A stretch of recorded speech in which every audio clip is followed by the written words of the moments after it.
Assalamualaikum warahmatullahi wabarakatuh. Halo sahabat ibu hamil, selamat datang di channel edukasi kesehatan bersama saya, Bidan Siti Hasanah SST MKes. Pada video kali ini kita akan membahas panduan lengkap morning sickness, yaitu mual dan muntah pada kehamilan. Hampir 70 hingga 80% ibu hamil mengalami kondisi ini, terutama pada trimester pertama. Walaupun sering dianggap sebagai hal yang normal, morning sickness tetap perlu dipahami agar ibu hamil dapat menjalani kehamilan dengan lebih nyaman dan sehat.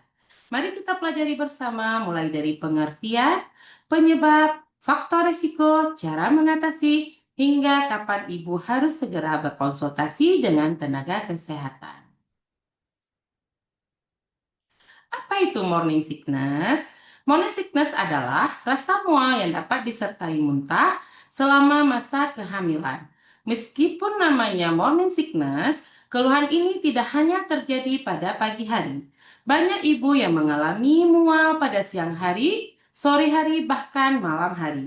Keluhan ini biasanya mulai muncul pada usia kehamilan sekitar minggu keempat hingga keenam, mencapai puncaknya pada minggu ke-9 sampai minggu ke-12.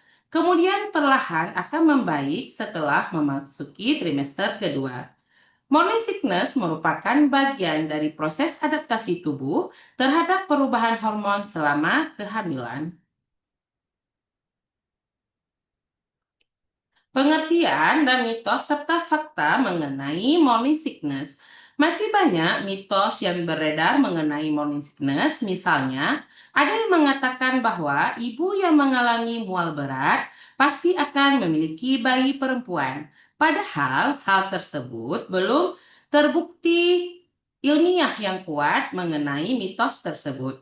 Ada juga anggapan bahwa jika tidak mengalami morning sickness, berarti kehamilannya tidak normal. Faktanya, setiap ibu memiliki pengalaman kehamilan yang berbeda-beda. Ada yang mengalami mual berat, ada pula yang tidak mengalami mual sama sekali, dan keduanya masih dapat termasuk kondisi yang normal. Yang terpenting adalah kondisi ibu dan janin tetap sehat berdasarkan hasil pemeriksaan kehamilan. Penyebab dan perubahan hormon. Penyebab utama dan perubahan hormon di mana adalah meningkatnya hormon kehamilan, terutama hormon HCG, estrogen dan progesteron. Selain perubahan hormon, indera penciuman ibu menjadi lebih sensitif, sehingga aroma makanan, parfum, atau asap rokok dapat memicu rasa mual. Proses pengosongan lambung juga menjadi lebih lambat, hingga ibu lebih mudah merasa mual setelah makan. Semua perubahan ini merupakan bagian dari adaptasi alami tubuh selama kehamilan.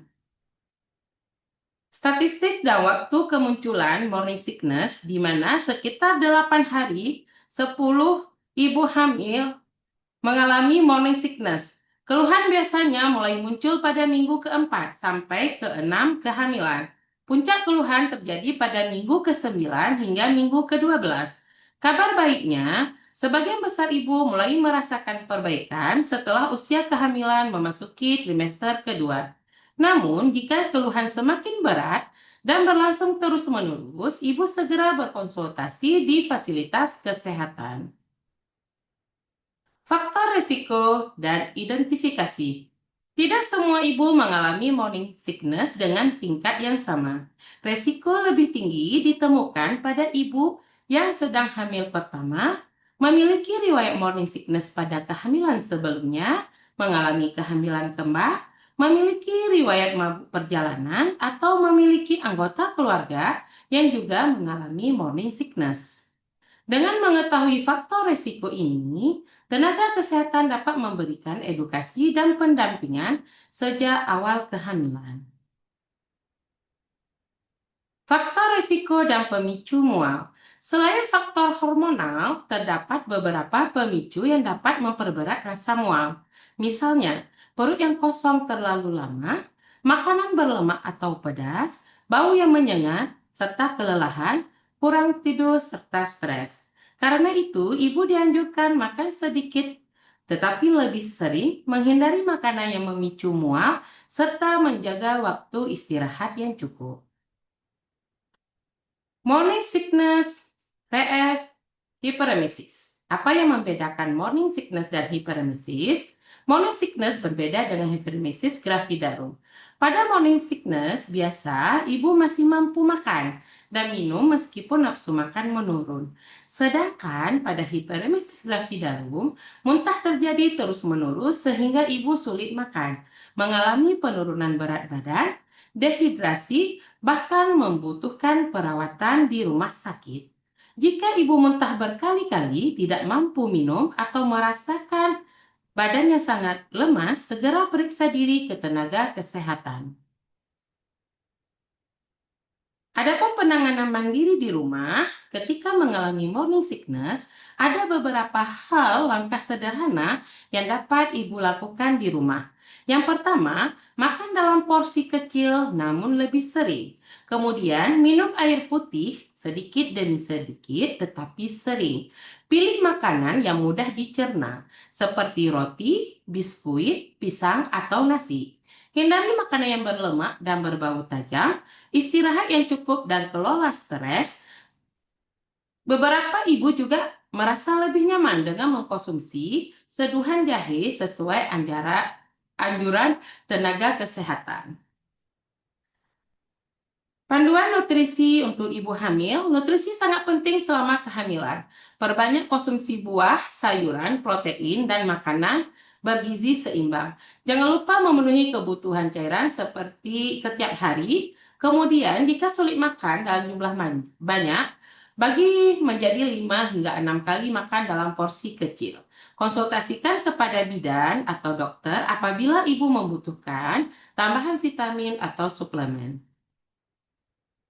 Perjalanan gejala per trimester. Pada trimester pertama, morning sickness biasanya paling sering terjadi.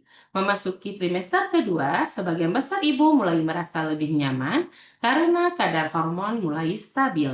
Pada trimester ketiga, mual dapat muncul kembali pada sebagian ibu akibat tekanan rahim yang semakin membesar, meskipun umumnya tidak seberat pada trimester pertama. Kapan ibu harus ke dokter? Jika segera datang ke dokter atau ke fasilitas kesehatan apabila ibu mengalami muntah terus-menerus, kemudian tidak mampu makan dan minum, badan terjadi penurunan, kemudian buang air kecil sangat sedikit, pusing, lemas atau tanda dehidrasi, muntah disertai darah, kemudian demam atau nyeri perut hebat. Jangan menunda pemeriksaan karena penanganan dini akan mencegah komplikasi bagi ibu maupun janin. Sebagai penutup, perlu kita ingat bahwa morning sickness merupakan kondisi yang sangat umum terjadi selama kehamilan dan umumnya akan membaik sendirinya.